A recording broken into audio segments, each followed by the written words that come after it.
दिनांक 4/10/2024 रोजी जे उपसभापती आहेत राष्ट्रवादीचे नरहरी झिरेवाड आणि जे किरण लामटे आमदार आहेत त्यांनी संविधानाची पायमल्ली केलेली आहे।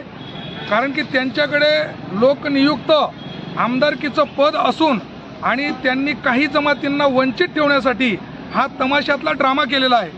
म्हणून अशा लोकांवरती कारवाई झाली पाहिजे, गुन्हे दाखल झाले पाहिजे। कारण की संविधानाची पायमल्ली आहे। उद्या उठून दुसऱ्या जमातींना वंचित ठेवण्यासाठी हा ड्रामा रचलेला आहे। कारण की ते जर खरे आदिवासी राहिले असते नरहरी झिरवाड आणि किरण लामटे तर त्यांनी जाड्यावरती उडी न मारता त्यांनी बिल्डिंगवरून उडी मारायला पाहिजे होती आणि आत्महत्या करायला पाहिजे होती। ते खरे आदिवासी समजतात स्वतःला, तर त्यांनी हे करून दाखवायला पाहिजे होतं।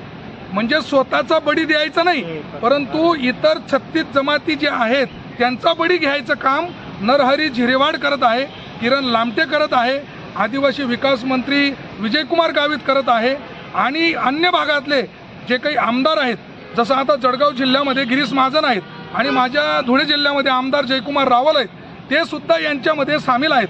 म्हणून आम्ही हीच विनंती शासनाला करतो की तुम्ही ड्रामा केलेला आहे।